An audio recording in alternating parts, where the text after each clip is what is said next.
Colin, we have a packed show today. We got some news and notes to get to about all things Ball State, an amazing interview with Ball State football radio analyst Chris Radican, and then, of course, the first ever Ball State of the Union draft. Let's not waste any more time. Let's get after it. We're talking Ball State. Don Shondell and Ray McCallum talking Ball State. Nate Davis and Bonzi Wells, Schumann, Bell Tower, and Worthen.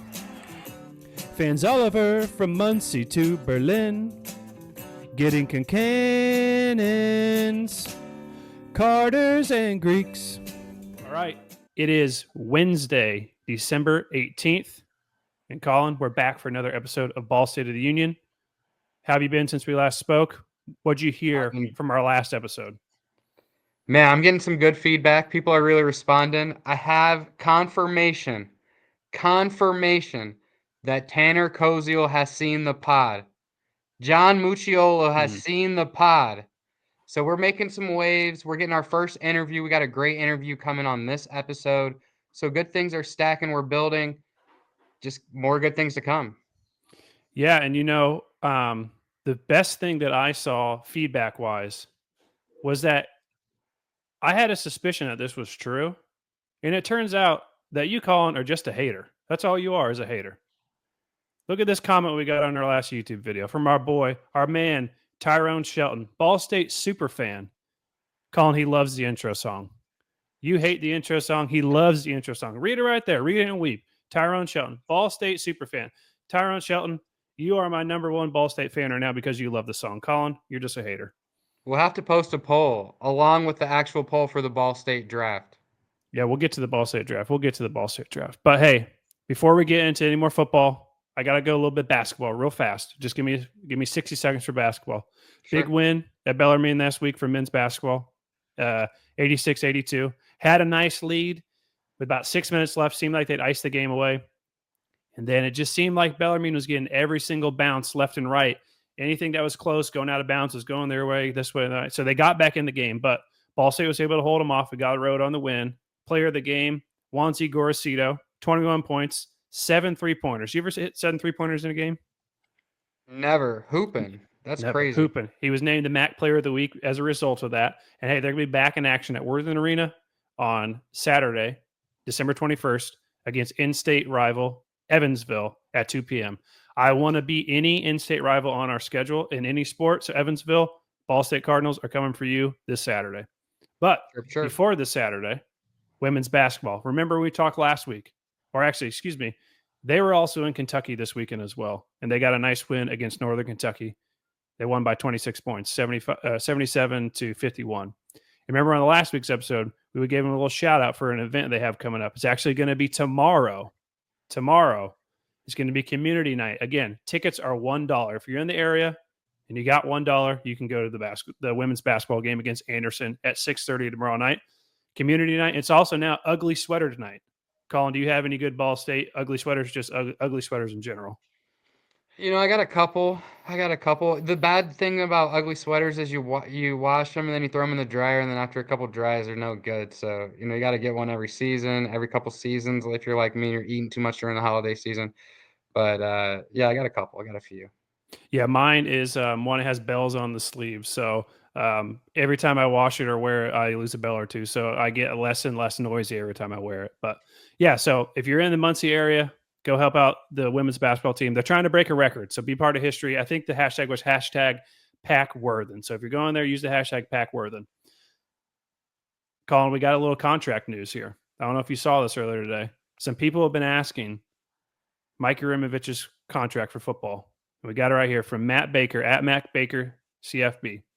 $600K base salary, $100,000 retention, $5K per win up to 6 wins, $10K per win after that, $25,000 against Power 4 teams, so he has opportunity to get 2 of those next year with Purdue and Auburn. And then the craziest one to me, $150,000 bonus for winning a national title. I feel like a zero is missing off that. Yeah. Yeah. If Ball State, Coach Yurimovich, I can't promise you anything, but if you win the national title for the Ball State Cardinals, I will make sure that you get more than $150,000. That seems a little crazy to me. Was it significant at all to you that it seems like this first year is actually less than news last year, or do you think that's because of the buyout? It could be the buyout. It could just be that, I don't know. Yeah, it probably has something to do with the buyout. I don't have enough inside information on this type of stuff, but it seemed when Interestingly, if you add these numbers up, John, yeah. he could make 740K if he goes undefeated this year. The national championship obviously probably isn't going to happen, even if we go undefeated. I don't know that they would put us in the college football playoffs, but if he did Mm. do that, it would jump to 890K just for this year.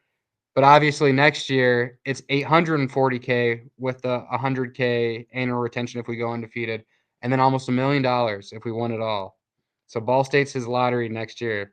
We win I it got a, all, you make $1 million. I got a sneaking suspicion if he somehow won a national championship for Ball State, he'd be making more than $1 million Well, someone was when stealing from us. when it was all said and done. But hey, on talks of this contract, I saw someone on Twitter at Hoop Chirp. He has a picture of Frog Baby as his, or they. I don't know who it is as their avatar. But they had an interesting idea. I have no idea how this would work, or if I want my coach to be worried about this.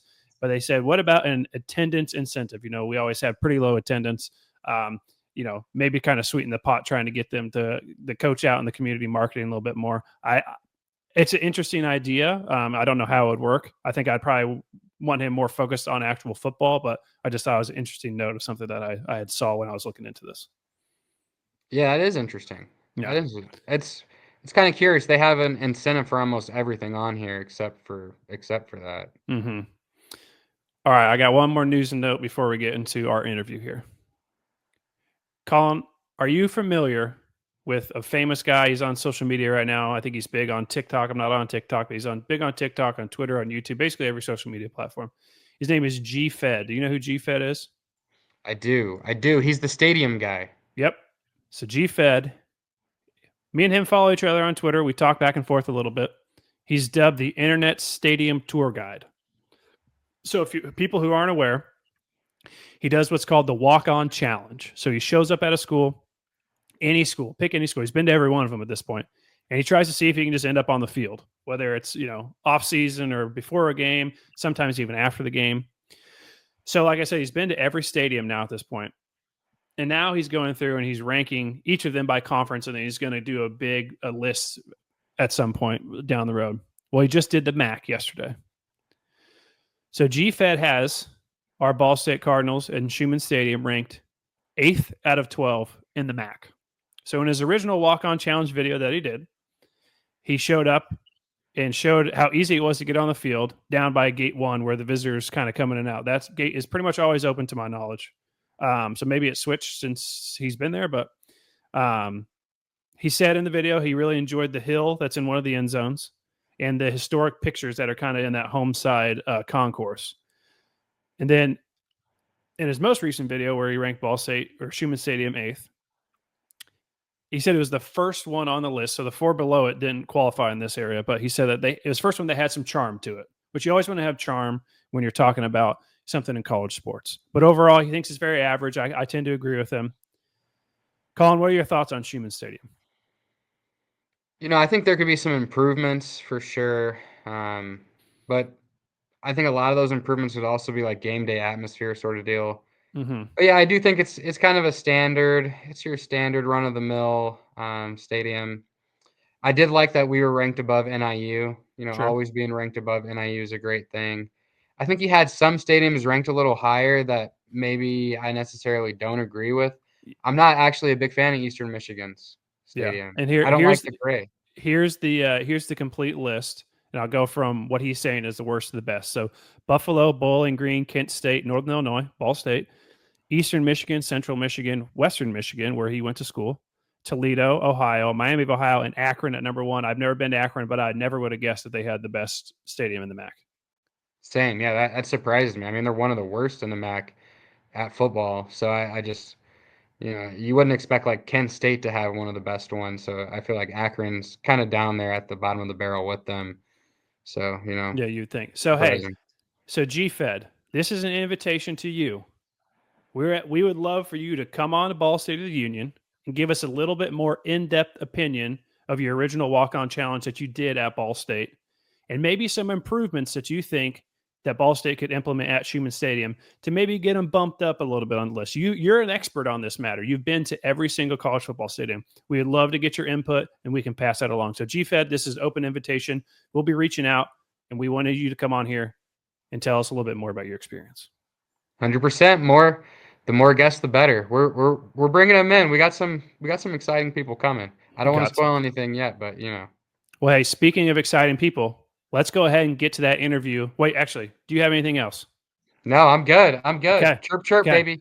Let's get into that interview with Chris Radican. Again, Ball State football radio analyst. Let's get into it right now. Our very special first ever interview on Ball State of the Union. We have none other than Chris Radican. Chris was a 4-year member of the Ball State offensive line from 1988 to 1991, a high school coach in the state of Indiana for 28 years at Beech Grove, Speedway, Guerin Catholic Pike, Noblesville, Hamilton Southeastern, all pretty big notable programs. And now he has transitioned into the radio booth with the Ball State Cardinals football. You'll hear him on Saturdays throughout the year, Tuesdays, Wednesdays. Chris Radican. Chris, thanks for joining us tonight. How you doing? I'm doing great. Thanks again, guys, for having me on. I'm so excited to be on here and be a small part of the program again. And I'm just, again, honored to be here. So I appreciate you guys. Yep. We're happy to have you. So again, football player in college, coach for almost 30 years, and now you're moving into a new role where you're going from the sideline up to the press box in the radio booth with Mick Tidrow. How did that transition go for you this year? And what do you think of your first year with the headset on? Yeah, it was a crazy turn of events, guys. I decided about this time last year when we got beat in the regional last year when I was at Hamilton Southeastern, and I kind of knew I was done. I'd been a coordinator and a position coach. I've been an offensive coordinator for probably 7 of those 28 years. I'd been a O-line coach, a D-line coach. I'd coached running backs 1 year at Pike High School. I'd coached tight ends for a couple of years. So, but I knew I was done. It was so much. The high school game has changed so much, and it's year round. It's just very intrusive. So, I kind of knew I was done. I talked to my wife, and she goes, "You're going to go crazy. You won't have anything to do. You're going to lose your mind." And I thought, well, something will come up. Something will come up. I'll play more golf or go fishing or whatever. And it was just a weird turn of events. I get a phone call in early June from Mick Tidrow, and he said, "Hey, we're looking for a color analyst for the radio." And he goes, "You want to do it?" And I was like, I didn't try to talk him out of it. I'm like, "Yeah, dude, I've never done this before. I have never done anything I'd never spoken on. I've done a couple TV interviews. I did a Hamilton County sports show a couple times, but other than that, I had no experience. So I wasn't really trying to talk him out of it. I just said, "Hey, I'd never done it before." And he goes, "That's cool. We'll teach you." And they did. So, and I think I did okay. Like if you had to grade me, I'd probably like a C+ or B- maybe. I don't know if you guys listen. I thought I was good at times. I was well prepared. I know that. And, there you go. How do we tune in? What's the channel? So every week, a great question. So every week, it's always on WMUN on the app. Just put the app on your phone, and you can listen every week to the radio broadcast of the game. It's Mick and I for an hour before the game, during the game, and then generally about 25 or 30 minutes afterward, we do a recap of the game. But it's always on Sirius XM. If you have that app or in your car or whatever, it's always on there. So get on the Ball State football website and download the press release for the week. It usually comes out on Wednesday or Thursday. It'll have the station. It's usually like either 980 through 989. It's always on Sirius XM every Saturday or every, during November, Tuesday or Wednesday or whatever night the games are. So, yeah. And how do you practice? Oh, yeah, sorry. No, that's just in terms of where the broadcast is. I do see it as well on YouTube now. It seems like they broadcast the radio broadcast on YouTube as well. Obviously, there's no video associated with that, but if you'd like to listen to it on YouTube, that is also an option I've seen. Great call. So here's the thing, and I'm going to tell anybody out there, for some reason, WMUN sometimes blocks you based on where you are in the country. Because I've had people text me during the games like, "I can't hear it. It says it's geo-coded or something like that." Yeah. So Mick fixed that and created a Twitter and a YouTube live stream as well. Mm-hmm. So thank you for pointing that out. So there are several ways to listen every Saturday. Mm-hmm. So. So, Chris, or I actually take Tuesdays. that back. I have heard your your color commentary actually, because I've clicked on the stream on Ball State football that they're putting up there, like at the very top of X. They'll have like their live broadcast, Right. maybe 30 minutes before the game. So I That's have us. actually listened, Okay, that's and I us. messaged Mick too, and I told him you guys are doing a good job. So Thank that's you. Yeah, I thought we did a really good job. Mick's obviously the workhorse of the group. He's great. He's a wonderful play-by-play guy. He's well prepared, and Mick kind of carries me, and I just offer a lot of what I think are good football thoughts during the game on what's going well and what's not going well and what's coming, what I think teams are going to run, and how for example what Ball State needed to do to get some more yards and move the chains, and what they needed to do to get stops. So, how do you practice for that? Yeah, great question. So, I do a ton of work during the week. When I say a ton, probably 4 hours, 3 or 4 hours during the week. And that doesn't include, I go to practice once or twice a week. I always go on Tuesdays or Wednesdays, and I tried to make every Friday practice for the whole year. So, and luckily with Mike New being one of my college teammates, I kind of had access. There was no one ever, said, what's he doing here? I just texted Mike or Colin Johnson or Hayden Meister or somebody, and I said, hey, I'm coming to practice. And they're like, cool, we're on the field at 8:45, and I would just show up. So I would go to practice 1 or 2 times a week. They gave me access to watch film, so I was able to watch a little bit of film every week, and I wouldn't spend a lot of time. Maybe I'd say 2 hours or so. I would watch mostly opponent stuff. So I would, for example, let's say, the first game, Missouri State, I probably watched way too much film. I probably watched close to 5 hours that week. I wanted to see what they did. I didn't know anything about that program, so I watched a ton of film, made a lot of notes, pages and pages of notes, and then I would combine them into a note document on my phone, and then go over personnel, who's good, who's bad, and then I'd look at coaches on where this guy, their coordinator last year was at this school, so then I would maybe look at that school to see what they were doing at that school as well, and what their trends were and what their tendencies were, and things like that. So the preparation, it kind of waned toward the end of the year, just because I knew our team so well, and I go to every home game anyway, so I always knew what Northern was going to do, and I always knew what Miami was going to do, and Ohio, OU, and Kent and things like that. So just being kind of a football guy, I was always able to just kind of ingratiate myself into what was going to happen on Saturday. Yeah. Yeah. And you're talking about Missouri State. I always find when you're trying to do research, especially week 1 in this day and age of college football, it gets away from you because teams are so different every year. Yeah. It's usually a non-conference opponent you're not familiar with. So when you go into the season, it's always crazy, especially like next year. We're going to get into it looking at Purdue, going to have a whole new coaching staff, whole new roster, everything. And then, like you said, as the year goes on, it's kind of like, all right, I know the song and dance of the MAC. I know our team. We should be pretty much set to go. Right. With Purdue, next year I'm going to watch a ton of UNLV film, right? Yeah. And it turns out I'm going to watch some USC film as well, because their coordinator just got hired from USC today, I believe. So. Oh, okay. Very cool. So I'll just kind of you go down that rabbit hole and you find out, just like when I was coaching, a coordinator would switch from Zionsville to Westfield or whatever, and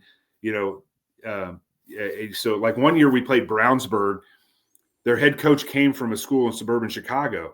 So, I had to get on. I know I got guys up there, from coaching clinics and things like that.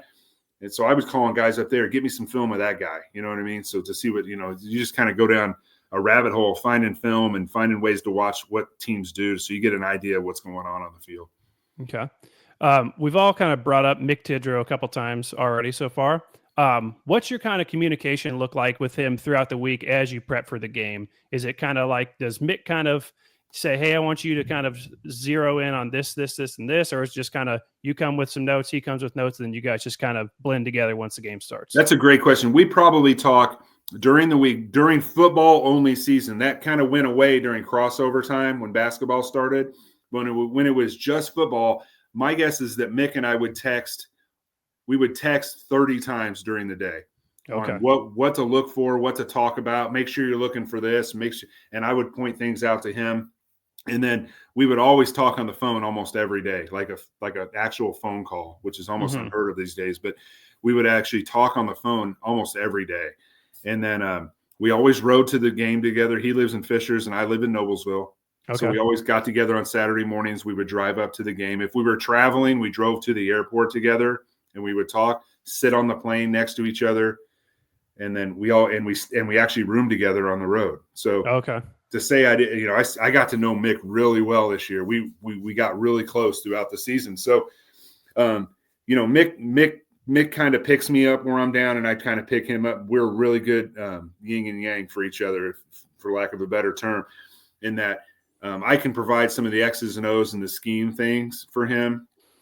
He's great at providing insight into how the game's going, the vibe, things like that with his enthusiasm. And he's got those booming pipes. I think he's got a great radio and Great TV voice as well. So we were just able to kind of vibe in that way. And I think they've already asked me to do it again next year. So yeah, there you go.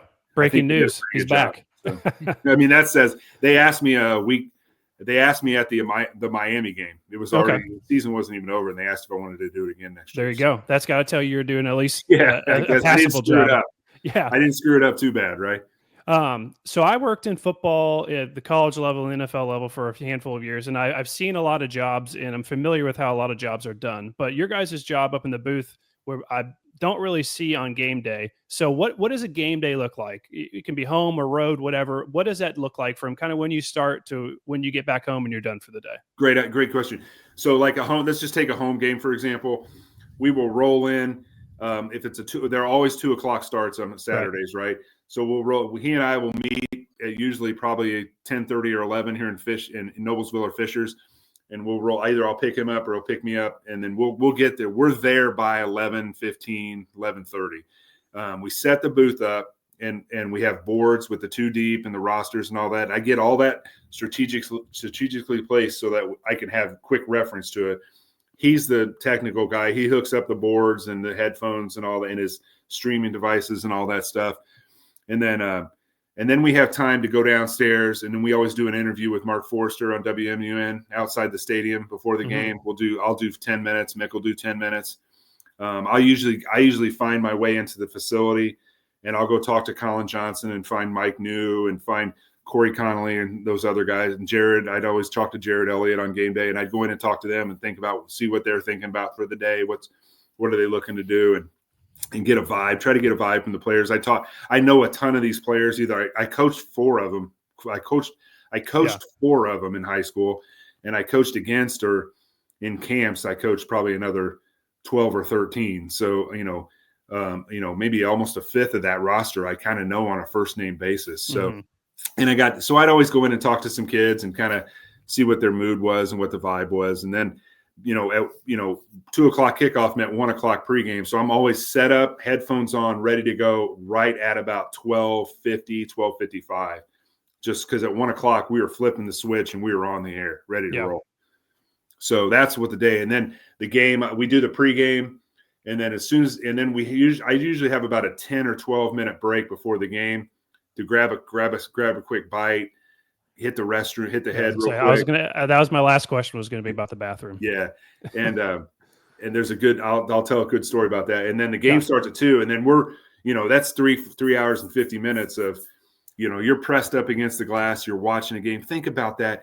How often at home do you sit in front of a TV for 4 hours and not move, not change the channel, not look at your phone, anything at all? So it's a little bit mentally draining, because you're really plugged in the entire time. As soon as the game's over, we do the post game in the car, home in about 45, 50 minutes. So yeah, the restroom thing's funny because Mick told me that the first time on our first road game we were at Miami. It was in Florida. I was there. It was a great day. I live about 90 miles north of the stadium there. And he goes, find the bathrooms. You got the first thing you do at an away stadium, find the bathrooms, because sometimes you only have 2 minutes to go to the bathroom. So, and that's a little bit too much information probably, but literally you throw the headset down, run down the hallway, go wash up, get right back on, and maybe beat it by about 10 seconds. So it was always a thing. You had to know where the bathrooms were because you never had enough time to go. There we go. Coach, quick question for you. out of all the losses last season, what was the worst heartbreaker for you? What was the toughest loss to stomach? It's a tie for two. Tie. The Miami game absolutely crushed me because it should have been a win. The way it went down at the end was regrettable, to say the least. And I don't think that's any secret. I'm not stepping on any toes, and I don't think I'm hurting anybody's feelings, but I think it ended very poorly. It was handled very poorly at the end. And then the Buffalo game just crushed me. That was bad. To have a 14-point lead with 4:53 to go, I looked at Mick. I said, "We're going to win this game. We're going to win this game." And the way it went down at the end, it's kind of a tie. It's a great question. It's kind of a tie. Probably the Miami game really crushed me, just the way it went down at the end, because we had a chance. We had a timeout. We had time, and it was almost like the Bears game on Thanksgiving, right? It was almost the exact same situation. There's timeouts on the board up there, boys, and they don't carry over to next week, So, but the Buffalo game was almost equally as crushing, just because of, holy cow, the way that went down in the last few minutes, and that fourth and throwing deep twice when you just needed a few yards to get in field goal range right at the end of the game. Yeah, that was so crushing. And against our old coach, I worked for Coach Limbo when I was in college, but that stung as well. Okay, Colin, you have any other questions about Chris's current? I do. Okay. Even I just wanted to add on to what the last statement. Even the year before against Miami of Ohio, when we lost on the missed field goal kick, that was another heartbreaker. It was a block, right? That one I collapsed. I collapsed to the floor while watching. But one more question for you.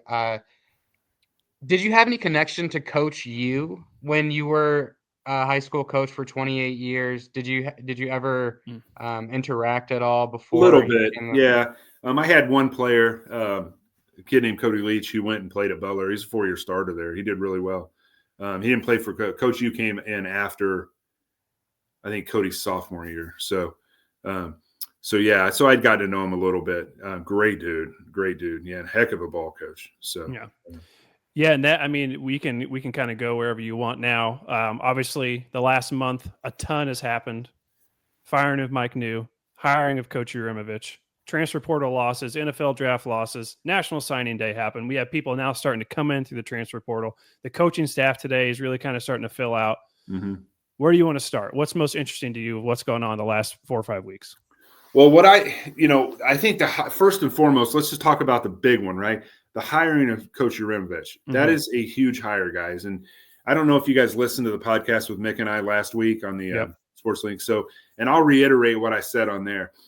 What he did at Butler is nothing short of monumental, okay? When you win at a school like Butler, that's unbelievable. That's non-scholarship FCS. That means, like I said last week, you're talking 90 to 100 kids into walking on to play football. And like I mentioned last week, Butler's not a cheap school. Yeah, expensive schools. As a parent who's put one, and I have one that's going to finish up in May, so it'll be 2 kids through college. To write checks every year for $70,000 at Butler for your kid to go play football. Now they're getting a great education, right? They are there, but that's a lot to ask, and that means that speaks to his ability to recruit and his ability to sell families and kids on that program and his way of doing things. So that is a huge hire. That's the biggest thing I think we can talk about is him getting that job, coming in. He hit the ground running. He's going to recruit, guys. He is going to recruit. He is going to have some coaches that are doing it the Coach U way, right? He brought all these guys from Butler with him, his strength guy, his O-line guy, linebacker guy, tight end guy, the quarterback guy, safety guy with, Mannering and all those guys. He's bringing those guys. Those guys have worked with him in the trenches for years at Butler and in Northern Illinois or NC State or wherever Temple. They worked with him before. So they're going to have a lot of success, I think, in kind of finding their niche with this program in the MAC and on that schedule that lays in front of us for next year. They're going to have some success. Now, the key is the game is all about players, right? I mean, the lifeblood of college football is recruiting. How do you recruit? Well, this dude can recruit. This cat can absolutely recruit kids to come play there. Now you're talking about is next year it moves to 105 scholarships, right? Yes. So now it's not 85 anymore. It's 105 full scholarships. He's going to be able to get kids to come in here. The key will be is how will be are two things. How will he handle retention? Can he keep kids in the program, right? Can he keep kids from going into the portal? Can he keep kids happy? And that's hard to do. That's a really hard job. I don't care if you're at Alabama or USC or Notre Dame. That's really, really hard to do. And number two, how is he going to handle hitting that portal every year? Yeah, because that can be an absolute freaking gold mine in college football and basketball as well. But I don't care about basketball right now. Yeah. Yeah, but that can be a huge, huge gold mine in the college football landscape. And the key is, like I talked about last week on the other podcast, production will be the key. Okay, don't worry about is he signing this guy that comes from Alabama, or is he's always got an Ohio State guy transferring in, or no. Worry about production. Was the guy productive and efficient at the school he played at before? That means he knows how to play the game on the field between the lines. He knows how to get things done at his position to help the team win. So production is going to be, in my opinion, is going to be the big key in hitting that portal. Find guys that were productive and efficient, and at the schools they were. I don't care if it was Division II. I don't care if it was FCS level. I don't care if it was a crappy other FBS program. Find guys that were productive, and that's going to be the key for him. Those two things, retention and transfer guys bringing in. And if he can hit that hard, and judging by the posts that I'm seeing, holy cow, he's really hitting it. He's hitting a lot of these. He's hitting a lot of those marks. Yeah, I mean, you're talking about finding people who have been productive. I guess we can kind of go here next with the people that have come into the transfer portal so far. John, real quick before that. Go ahead. When you talked about productivity, it reminded me of the biggest school that we got to recruit from last year was actually Missouri. But the player that we got didn't really play for us that much, if at Never all. played a lick. On the D line. I bet Kai, you're talking about Kai. Kai didn't play 50 reps the whole year. My guess is he didn't even let her. And Kai's a great kid. He's a kid from Pike High School. He's a big, huge hulk of a man. He just never panned out for the team. And I don't know if he didn't get the scheme. I don't know. He was a 4-star recruit. He had offers from everybody out of high school, and he wasn't productive.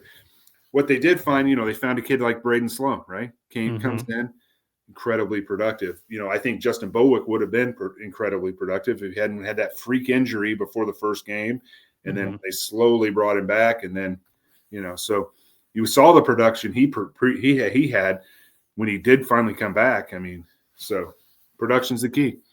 Yeah, and so some of these guys they're bringing in from the portal, I've seen, and again, all this information is ever changing. It's so hard to keep up with of who's coming in, who's going out, who's offered.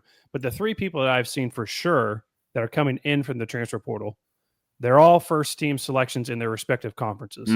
Now, 2 of them were down at the FCS level. One's coming over from Butler, Adam Dolan, an offensive tackle. He's huge. 6'8", 300 pounds. Huge. Think about that. You're going to have Chris Hood at one tackle and Dolan at the other. That's 6'9" and 6'8". That's pretty big.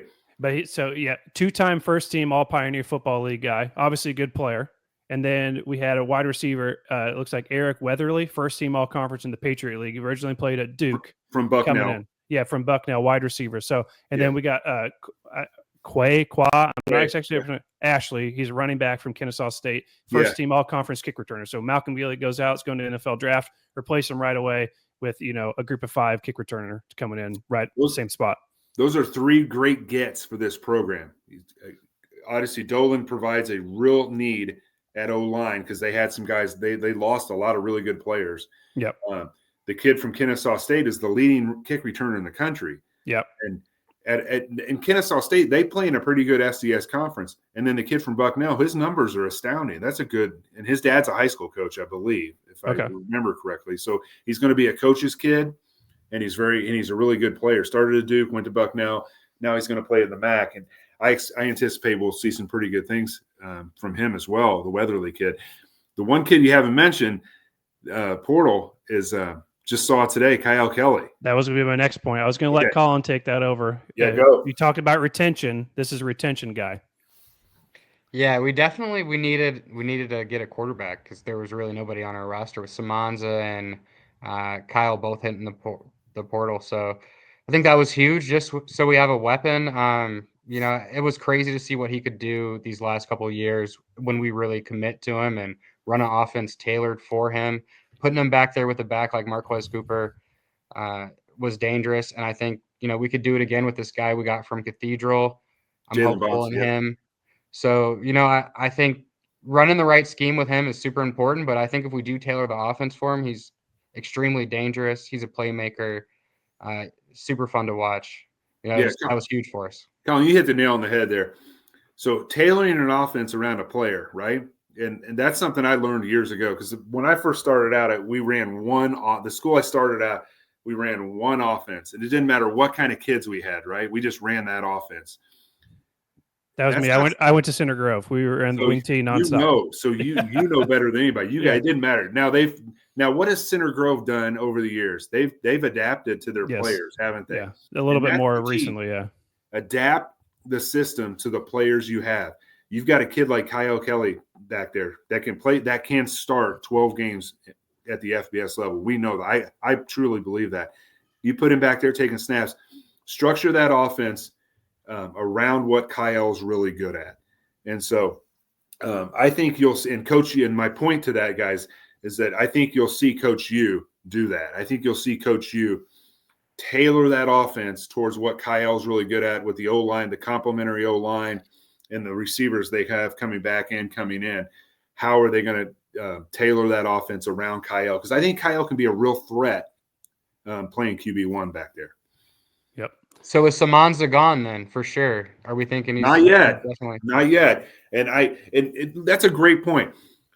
I guarantee you there's two guys they were recruiting the hell out of over the past week, right? And one of them was Kyle. They won that one. Samanza was the other one. And so right now, I guarantee they are wearing him out right now, trying to get him to come. Caden, come back. You can be an all MAC quarterback. You can be one of the best players to ever play here. Come back. So they're trying to convince him to do that right now. Right now, I said last week, and I've talked to other guys about this as well. Just because a guy goes in the portal doesn't mean he's leaving. I've said that on every episode we've had so far. It doesn't mean that they're leaving. They're just seeing what's out there, right? And so and there's nothing wrong with that in the state of college football now.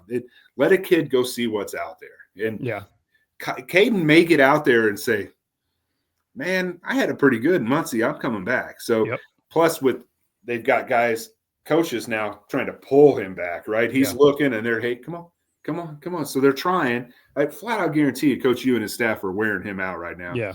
And telling him, we want you back. We want you back. So, there's hope for that, but you can't count on it.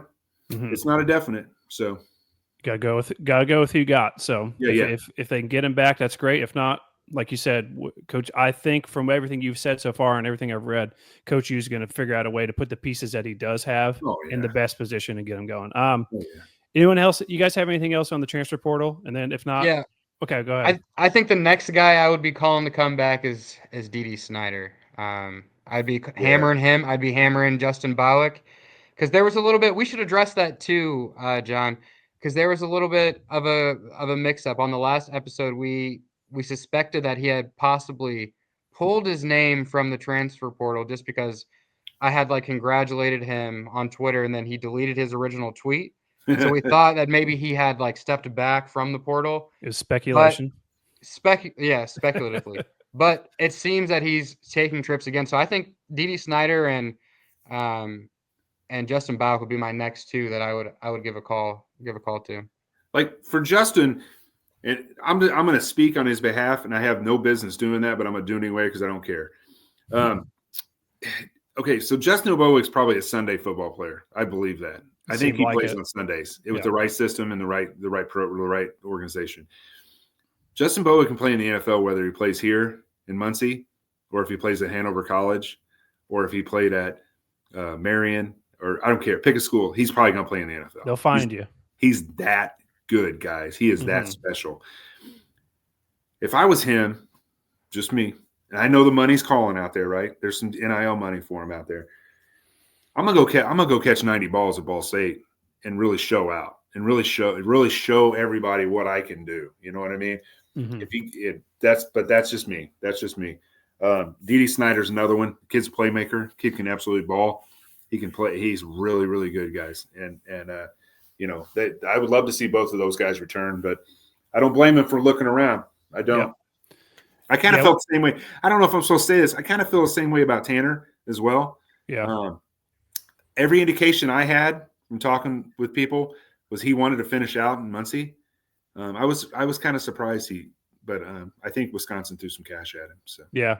Well, and a similar thing happened last year with him, where he went in the portal, was going to Louisville, committed to go there, and then ended up coming back. So I had kind of on the last episode tried to hold out some hope with Colin on that. He kind of shot me down, but yeah, who knows? Like you said, it's all about, you got to wait and see approach on pretty much everything. And not to sound too much like a crybaby or anything, but there's some shady stuff going on with the portal, guys. And I got buddies in college football all over. Man, there's so much backroom stuff going on, contacting guys via third party, DMs and whatever.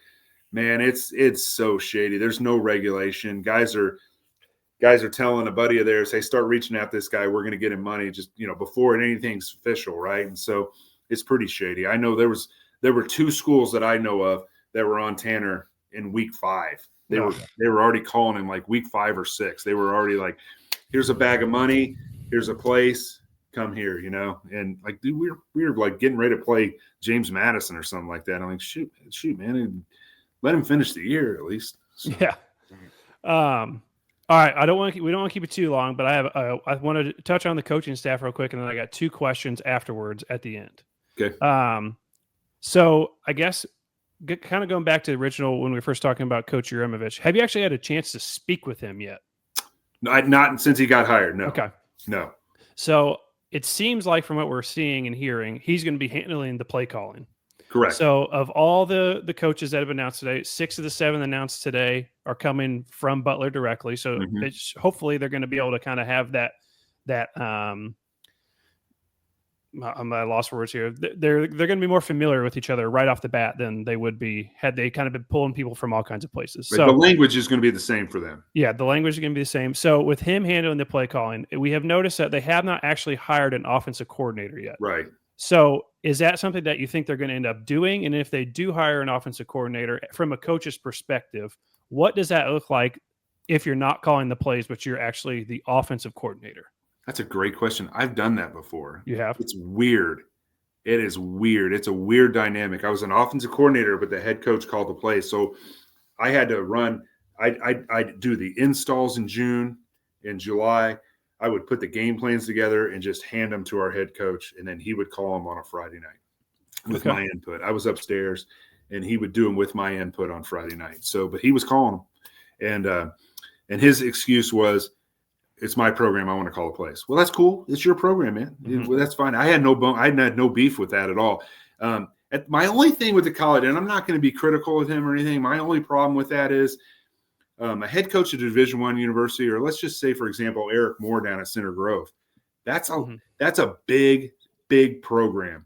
There's a lot of things that those guys deal with that have nothing to do with the game of football on the field. And so my only concern is, will that take away from the play calling the quality of the play quality of the play calling, right? That's hard to say. Stretching yourself too thin. Correct. So yeah. But it can be done. It's a weird dynamic. Will they hire an offensive coordinator to go along to kind of help him like do the nuts and bolts through the week? I don't know. It sounds like their O-line coach was a run game coordinator at Butler, and could probably call the plays. Is probably going to put a lot of the run fits together, the run game with the fits and how their protections are going to go and things like that. And then maybe Coach U is going to handle some of the back end stuff, throwing the passing concepts and stuff like that. So if I had to speculate on that, that's what I would say. Okay. And with if we're talking about wide receivers, obviously Coach Van is coming back. Now I did see something interesting in this list of coaches today. I've never seen this before, and maybe I'm just not looking. We have what's called an inside receivers coach. So what exactly is he going to be doing differently that is he like is that basically like you're an assistant wide receivers coach, or is it just we are focusing on that slot receiver position now with a full coach? So they are different positions, right? They Mhm. are. The outside guy and a slot are going to be different. They're going to have different alignments, different techniques, different routes, different route concepts. So yeah, they are different positions. My guess is they'll practice together. Right. They'll warm up together. They'll practice together. But to have one guy assigned to each kind of position, it makes sense. You know what I mean? Like. I know that 1 year, Jason Simmons and I don't know if you guys know Jason Simmons. He's at Purdue right now. Okay. I coached tackles and tight ends, and Jason coached guards and centers in Noblesville. Okay. So we kind of practiced together, but we had our own little group that we were responsible for. So it allowed us during practice to focus on just our guys. You know, Specifics. I was O-line coach is impossible because there's 5 of them, right? Mm-hmm. And you can't watch all of them. So yeah. So that worked out really well, and Jason and I worked really well together. So there's sometimes that works. It depends on if the guys know each other. Have they worked together before? Did they speak the same language? You know, when we talk about alignments and assignments and execution and routes and things like that, are they gonna speak the same language? So that'll kind of be the key to how that works. But I don't think it's unusual to have an inside receiver. You have an inside linebacker coach and an outside linebacker coach. So, True. And they're still linebackers. So okay, there's something to be said for that. Okay. I think Shaq might be doing some recruiting too. So okay. maybe that's it too. So if he's a great recruiter, so maybe he's going to focus more on finding guys and let the other guy coach a little bit. All right, Colin, you have anything else from kind of what we've gone over here? And then once you're done with that, I got 2 more questions for Chris. I've got one last one. This is kind of a throwback. So correct me if I'm wrong, but you played 1988 to 1991. Yeah. So all 4 seasons were winning records. All 4. And coached by Paul Shudell, who actually retired. Yeah. Who actually retired before I was born. So my question for you is, he has a 60-48 record, 2 bowl bids. What made him such a good coach? What kind of man was he? What was he like? He preached toughness, he preached consistency, and he preached discipline. I in my job, I'm always 20 minutes early. Why? Because Coach Shudell always said, if you're not early, you're late, right? And toughness, discipline, consistency. There was no wavering from that at all. There was never any question about who was in charge and what the rules were. We would have this. The guys I played with will tell you, there would be this meeting, the first meeting of the year. Everybody would report back in August, right? We'd all come from different corners of the country, and we'd report back to Muncie and sit in this classroom over in the Bell building, the business building or something like that. And because we didn't have a facility really then. And we would have this rules meeting for the year. And if it was your 4th year, you had to sit through that thing 4 times. And it was the worst meeting ever, because they're like, you can do this, you can't do that. You can do this, you can't do that, and there was no leeway in any of those rules. So it was very disciplined, very consistent. It was always the same exact thing. He would bring in officials to do like a 2-hour presentation to all the players before the season. And you would sit there and just listen to these guys, and they would talk about the rules. You almost knew the rules as a player. That was important to him, because those are mistakes. When you don't know the rules and you do something stupid, that costs your team games, and his expectations, the consistency of his expectations were always way here. You'd make a great block on film. It was, hey, your foot was 6 inches outside where it should have been. Fix that. You know what I mean? I'm like, dude, I pancaked that cat, be better. You know what I mean? So his expectations were through the roof. Great coach, great man, great leader. So that says a lot about you. I'm glad you brought that up. Why were we successful? Because you didn't have any choice but to be successful with him. You just didn't. So this was going to be my last question, but if we're going back to your playing days, I guess I'll go ahead and ask it now. There was a guy in the building who ended up being my boss at one point in life. Can you tell me any stories about your old equipment manager, Tex Ritter? Oh. I bet you didn't have any. I don't know who you're talking. I bet you didn't think that was coming.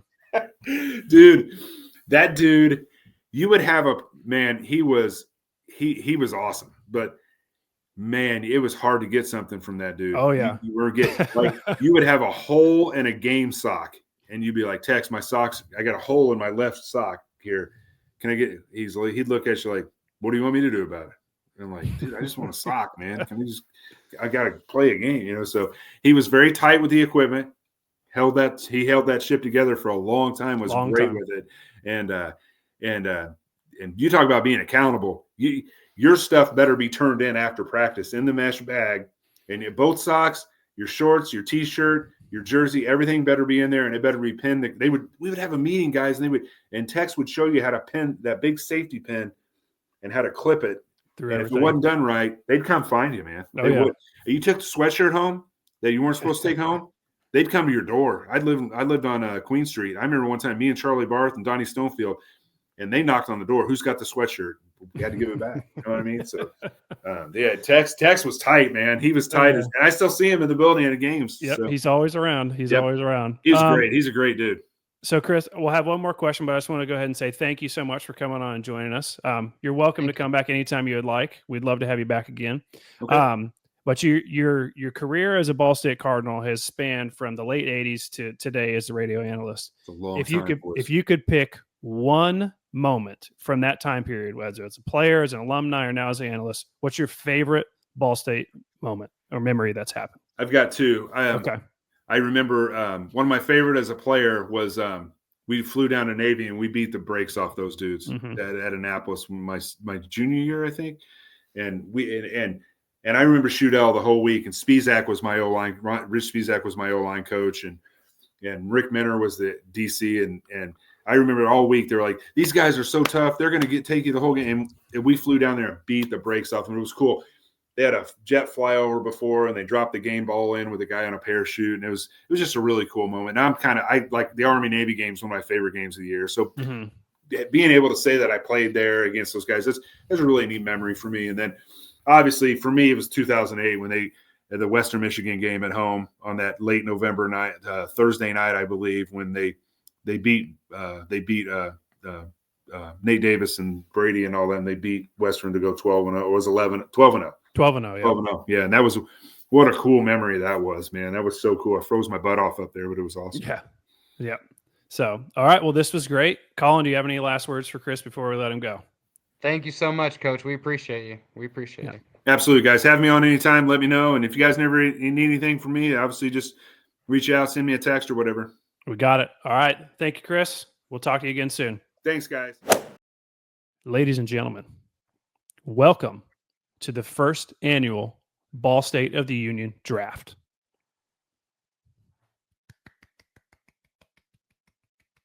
So here's how this is going to work. We have 5 categories today. We have football player, non-football player, alumni, one moment, and one food or restaurant that's associated with Ball State or in Muncie. We each have to pick one for each category, and then you can pick them in whatever order you want. So without further ado, Colin, you are the guest here on this program with the first pick in the Ball State of the Union Draft. Colin from Ball State Football Talk takes Willie Snead, football player. I was always going to go with Willie Snead as my number one, just for what he's done in the NFL, his impact.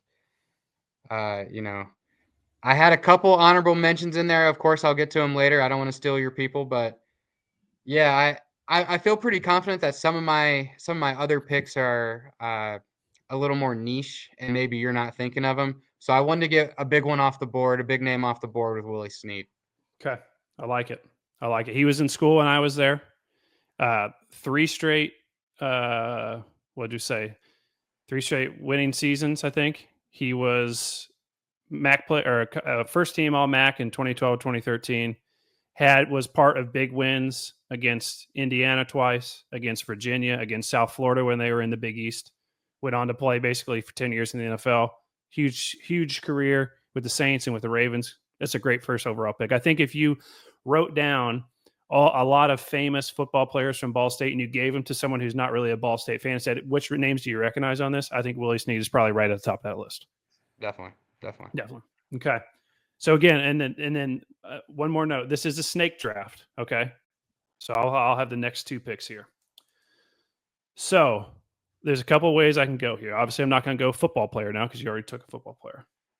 I think I need to get this guy on my list first.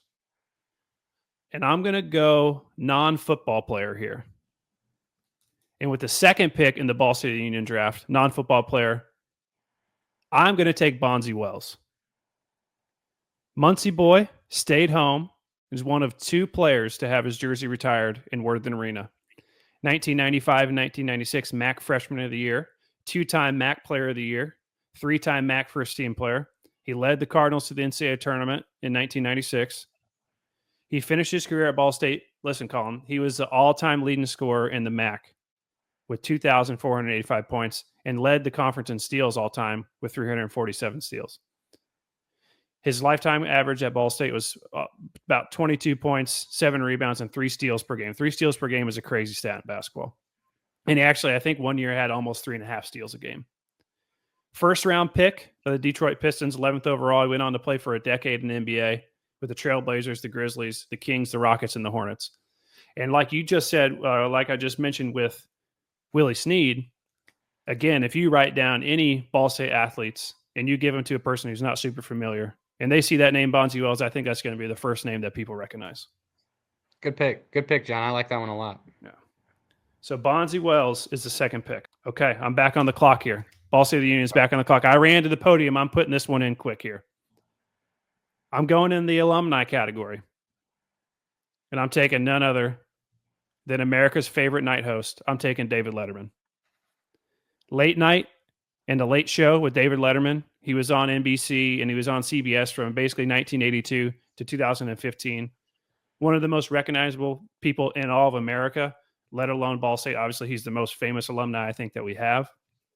He's been given back to Ball State forever. He has the David Letterman building on campus that opened in 2007. It's a staple. It's right by the bell tower. He's done a bunch of cool events where he's come back to campus. He's done some interviews with the likes of Rachel Maddow and Oprah, and now this year, Caitlin Clark. And like I said, I think he's the most famous alumni we have. So if I'm coming out of these first 2 rounds and I have Bonzi Wells and David Letterman on my board, I'm really happy where I'm at. I like that. I still think you've walked right where I want you at. Okay. So on my second pick, John, I'm going to go with the one moment. The one moment I'm going to pick is the 2020 first bowl win. Okay. Right after we get our MAC champ, Drew Plitt, shortened season, start off with a loss, win every game the rest of the season, including the MAC championship, including the bowl game. Our first bowl win ever. I mean, I'm not really sure how you're gonna top that one, but that is my one moment that I'm selecting for the Ball State draft. For the moment, okay. I had that on my list. I did, but I have a handful. I have a couple ahead of them, and we'll get to some of those. But obviously, I still have mine to pick, and I'm still up in the air about that of what I'm going to pick with that. But we'll get to that here in a minute. So, Arizona bowl win is your moment. You're up next. I'm going to go, since you've already talked about non-football player and alumni, you already selected yours. You did get the alumni I was going to choose, David Letterman. I do have a backup, of course, but I'm going to go meal or restaurant. Okay. Favorite Muncie meal or restaurant. And I had a couple on here, but I'm going to go with Chavez. And Okay. while it might not be the best, if you're drunk, if you're in the village or you're up late and you need something to, hit that craving spot, you can't drive to Taco Bell because you don't want to drink and drive, but you're already at Brothers. You're already at the Chug. What comes through for you more than Chavez? Is that the place? Is it right by the bookstore? Because that place has had a bunch of different names throughout the years. Yeah. Okay. Yeah, it is. It is. It was a little new. So when I left, it was only a couple of years old maybe. And it's a little pricey. I mean, I don't know that you're getting a good bang for your buck, but no, Chavez goes hard. That's my go-to pick for, in the village. I'm in Ball State campus territory. I'm not really downtown. That's my go-to, and I think people will rock with that pick. So that's what I'm gonna go for mine. All right. So I'm going food as well with my next pick because this is an important pick. Now, a caveat: this doesn't exist anymore. It was there when I was in school, so I'm willing to take the chance that the newer people might not know this one, which you might not know. When were you in school? When were you at Ball State? So 2014 to 2018, I Okay, graduated. so in 2018. all right, so you would have been there. You know what I'm about to say then. I'm taking none other than Carter's hot dogs. This is a staple in the village for many years. So if you people who don't know, Carter's hot dogs was a guy named Carter who would come out there with basically a hot dog cart, and he would have a piece of cardboard and he would write on it in magic marker, and he'd write what he had and write the prices, and that's what you got. And there was a line every single day I ever went there. Carter himself was just as good as the food. He's an amazing person. He endeared himself to all that crossed his path. And he had an amazing memory. I don't know if you ever got Carter's hot dogs or not, but if he didn't remember your name, which a lot of times he would remember people's names, he remembered what you ordered. It was crazy. I don't know how many thousands of people he served over the years, but he always remembered. And unfortunately, he passed away in 2009, and the village will never be the same without Carter there. While his food was always available for drunk kids, while there's always food available for drunk kids to eat at 2 a.m, the smile you received from Carter when he handed you 2 wrapped up chili cheese dogs can never be replaced. That can't be replicated. And he was actually featured in a Sports Illustrated article back in like the 2007 range for 100 things that you should do before you graduate. And one of them was actually going to Ball State and getting a hot dog from Carter. Now, Wow. I think I might have just sealed the draft with that pick. I'm hoping that our audience has been around long enough to know about Carter's hot dogs, but I miss Carter's hot dogs. And there's some. Can I ask a question? You may, yes. So, I mean, R.I.P. Carter, before I even start, but did he pass in 2009 or was it 2019? 2019. Sorry, I don't know if I said 2009 earlier. I meant 2019. So I do remember the guy that was out there with hot dogs, but I didn't eat meat, so I never interacted with Carter, unfortunately. Dang. But if you don't eat meat, you can eat at Chavez. Okay, well that's true. So I don't know. I don't know if Carter was slinging anything that didn't have meat on it, but Carter was the veggie man. Dogs. Carter, yeah, maybe. I don't think so. I don't think he wrote veggie dogs in Sharpie on his piece of cardboard menu that he had. But yeah, so I'm taking Carter's hot dogs. Okay. So now I need either a moment or a football player. And I'm not going to lie to you, Colin. My number one options for both are still available. So this is just an optics thing. I'm going to go moment. And I had to smile during our interview with Chris Radican because he gave exactly what my moment is going to be. And that moment is going 12-0 in football in 2008. This was the first time Ball State football was really in the limelight where everyone nationwide kind of recognized that Ball State football was here and really kind of ready to be a threat at the national level. It's their first perfect regular season since 1949. First undefeated MAC season since 1978. First MAC West football championship in school history. They got as high as ranked number 12 in the country, and they were on track to go to a BCS Bowl. This season also gave us the first Power 5 win in school history against Indiana. They went down to Bloomington and won 42-20. It capped off a magical season, like he said, beating Western Michigan under the lights of Schumann Stadium on national TV, 45-22, cap off the 12-0 season. Now, things kind of went south quickly after that, but that moment of going 12-0 in football is my moment for the Ball State of the Union draft. Strong pick. I think that might be, the only other pick I could see there, really, for the one moment. I have some more, and we'll get to those. We'll get to those at the end. But yeah, when he said that in the interview, it took everything I had to. I almost wanted to be like, be quiet. Don't put this in Colin's head that this could be a pick here. But yeah, going 12-0 in 2008, that is my moment. So Colin, what do you need? Well, next, I need a non-football player and alumni. Yes. Yep. So you already took the alumni that I had picked. So I'll start with my second choice for alumni. Okay. I think you might even be able to guess it I if I think I had know who you, it but is. Yeah. Jim Davis, Yep. the creator of Garfield. You know, we get movies, we've got comic strips, we've got TV shows, video games, any media you name it, he's been in it. This is, you know, a nationwide icon. I don't know if it's global, honestly, but Yeah, I would say Garfield is pretty global. yeah, and everyone loves cats. Like I love cats, I have cats, you have cats, Yep, I people got a across cat. the world have cats. They do what they want. We don't get to tell them what to do.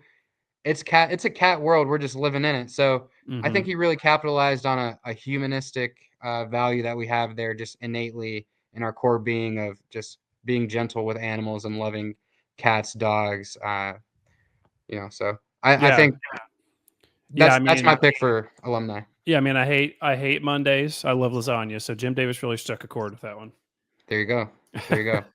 Now this one I think is my nail in the coffin for you of the whole draft. Okay. My non-football player. And this is why I didn't say it because I really felt like I had outmaneuvered you and you Okay. weren't even thinking about this one in the grand scheme of things, but my non-football player is the Happy Friday guy. Oh, okay. Okay. Yeah, so I don't know if they had it when you were there, but Yep. I was on there. I Friday, was I was there a little bit before you. So yeah, the Happy Friday guy was around. This he is a was good there. pick. This is a good You pick. just dress up. He dresses up in a full-on blue suit, green suit, whatever it was, and he would bike around and yell "Happy Friday" at everybody.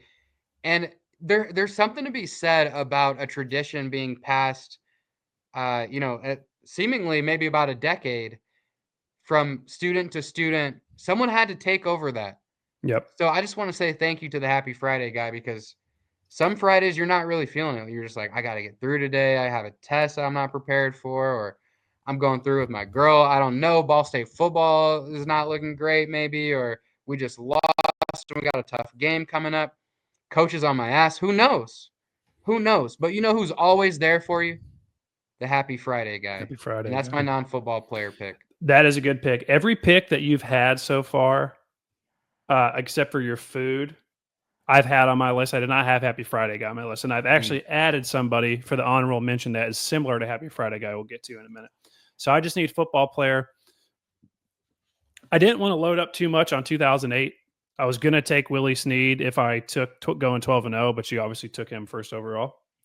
So I guess I got to load up on 2008 with the last pick in the Ball State of the Union draft.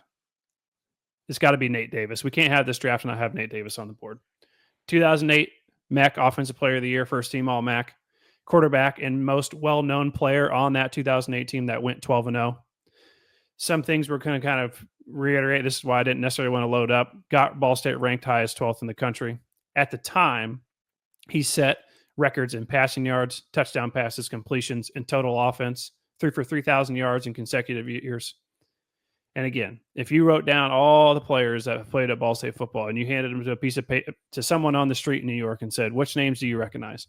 Willie Snead would be one of them. And I think Nate Davis is probably going to be the other one that everyone's, for the most part, if you really are a college football fan, are going to remember. So I didn't think we could do this draft without having Nate Davis on here somewhere. So I'm glad I got him with my last pick. He's definitely not Mr. Irrelevant, but I guess technically in this scenario he is. Nice. Good pick. Good pick. I think that I'm interested in seeing who the people select, like whose list is genuinely better. Cause I don't know. Maybe it is yours, John. Maybe it's mine. I'm interested to see really what I think the results will tell us what the base is really, that If watches. who's listening, yeah. Yeah, So, definitely. So before we get into honorable mention, I'm going to read through them real quick one more time. So Collins picks. He has Willie Snead, the Arizona Bowl win, Chavez, Jim Davis, and Happy Friday guy. That's a crazy last pick, but I love it. My list, Bonzi Wells, David Letterman, Carter's Hot Dogs, going 12-0 in 2008, and Nate Davis. Now let's start from football player, non-football player, alumni, moment, and food. Anyone on your honorable mention list? Yeah, for sure. So football player we'll start with. Yep. I've got Drew Plitt on there. I'm a big fan of Drew Plitt. He got us our only bowl win and the last MAC championship we got. He's a real dog. I mean, he just had that moxie to him. Like, he had that swagger to him. He didn't care who you were. He was going to talk garbage. He was going to back it up. I really liked watching him play. It really felt like the team took on that attitude. The last couple of games, like in that MAC championship, we were just smacking fools in the mouth. And I think he really just demonstrated that leadership that we needed at that time. And he's my honorable mention. Okay. I had Keith winning. He was a quarterback when I was in college.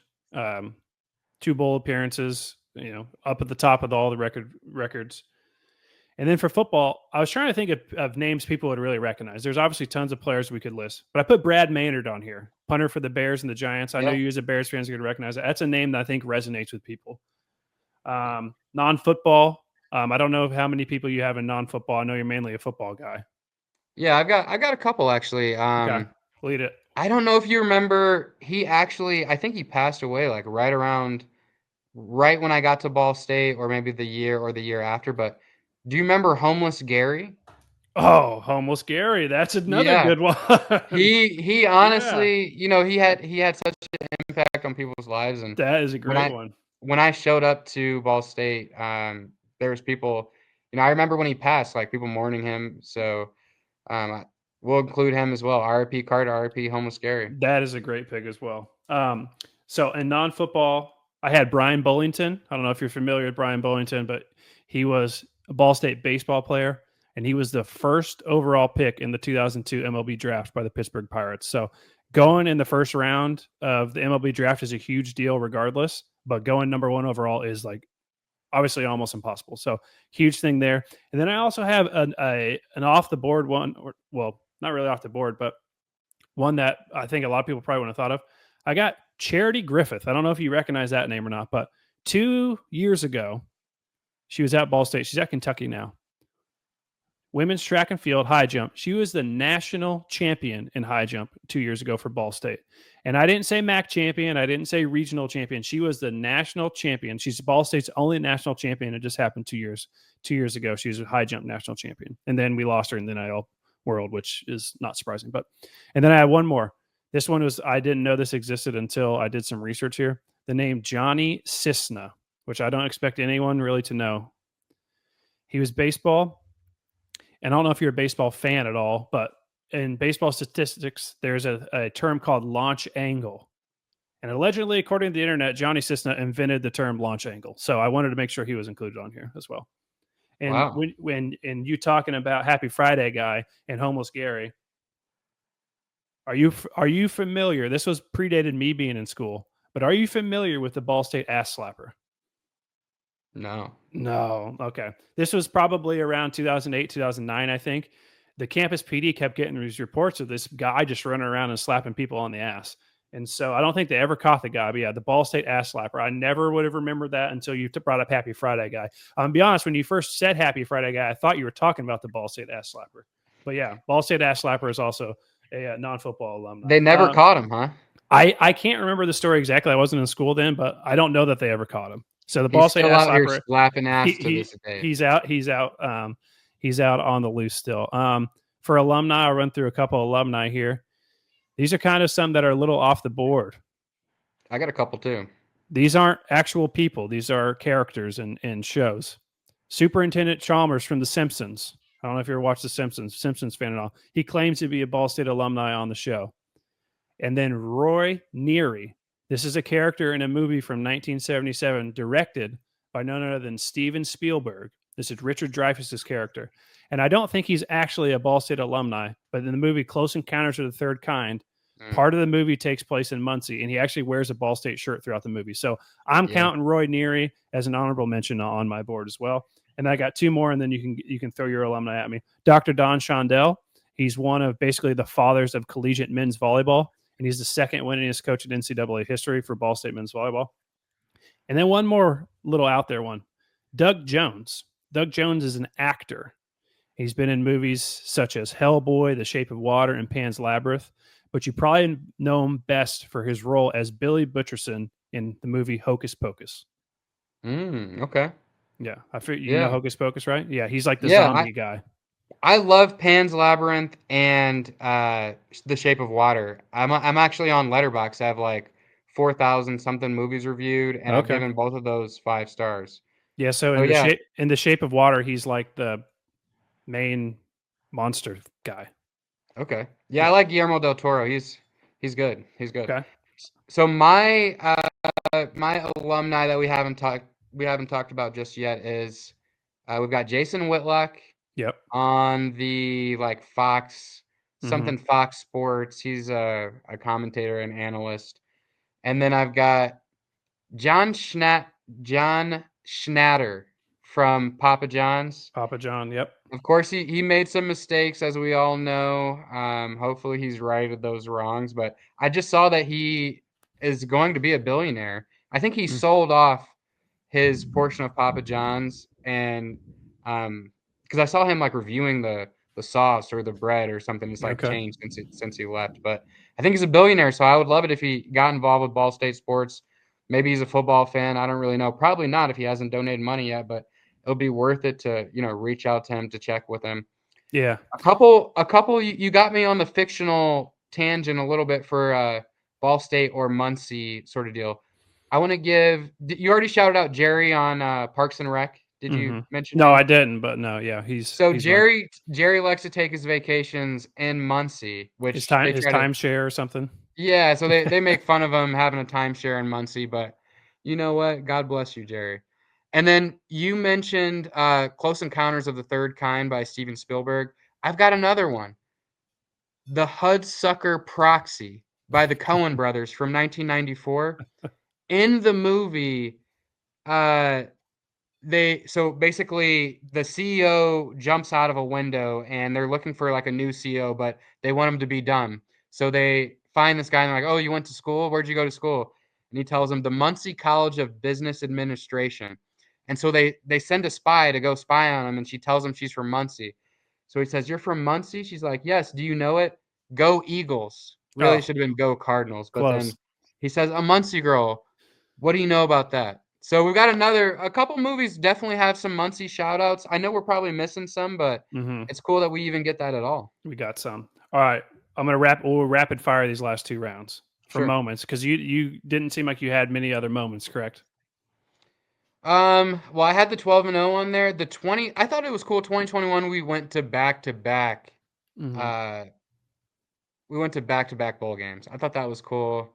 I don't think we've done that We before. did that when I was in school in Okay. 2012 and 2013. But yeah, it's pretty rare for us to even be in bowl games. I had a handful of moments. I'll go through them quick. I had football's win against Indiana at Lucas Oil Stadium during Pete Limbo's first game. I had football's win at the University of Virginia. It's the only ACC game we've ever won. Men's basketball's win at Notre Dame. Oh, The that's a good one. the Wowie in Maui, which is another men's basketball one. That's when we were in the Maui Invitational, which is like right before conference play. It's like an early season tournament, and men's basketball beat Kansas and UCLA, and then they played number 1 Duke in the finals. They ended up losing that one, but the Wowie and Maui. And then I almost went with this one instead. You're a Notre Dame women's season ticket holder, so you know a little bit about women's basketball. You know the name Pat Summitt, and you know University of Tennessee was a powerhouse.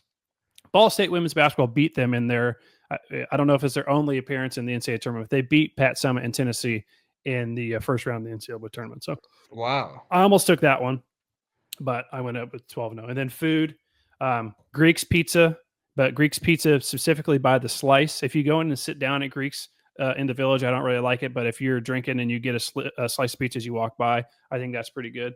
Woodworth Stir Fry, and then Puerto Vallarta is my favorite Mexican restaurant ever. So I know there's a handful of locations in Muncie. Puerto Vallarta, if you're listening to this, I would love for you to be the first sponsor of Ball State of the Union. I could give you the best testimonial you've ever got for your product. Yeah, that was on my list too. Actually, was Puertas. We love that place. Thai Smile, Thai Smile's another one. Neuer Pizza. Neuer Neuer Pizza, Pizza, okay. because I was in Stew West, so I just needed somewhere real close, just get that personal pizza. And they had like these little onion chips. Mm-hmm. Like I was eating so unhealthy there, but man, the food banged. It was good. The Atrium, Chick-fil-A from the Atrium, Yep. specifically like the nuggets, or like the morning, the the breakfast biscuits with the chicken on it. I don't even eat Mhm. meat now, but I have such fond memories of that stuff. The Papa John's that was in there. They even had like a Mexican spot in there that was Everything. pretty good too. All right. That concludes the draft. I'll go over the results one more time. Colin had Willie Snead, the Arizona Bowl win, Chavez, Jim Davis, and Happy Friday Guy. And I had Bonzi Wells, David Letterman, Carter's Hot Dogs, going 12-0 in 2008, and Nate Davis. So that's going to do it for this edition of Ball State of the Union. Colin, anything last words for the fans out there? You know, I just appreciate all the support, everybody tuning in, everybody showing love on Twitter when we post videos. We're getting impressions out there, people retweeting, showing us love. We appreciate you guys. There was a niche there. We saw that there wasn't any information out there about Ball State sports. We wanted to be those people to help. And thank you guys for being receptive and responding and engaging with us. We really appreciate you guys. Thank you. All right. If you guys wouldn't mind, if you haven't already, go ahead and like this video and subscribe to Ball State of the Union on the YouTube channel. Leave us comments, give us feedback, and also vote. We're going to put this poll on Twitter right after the show comes out. And be sure to vote on the poll and let us know who wins. So chirp, chirp. And we got a big interview coming your guys' way soon. So be sure to stay on the lookout for that one.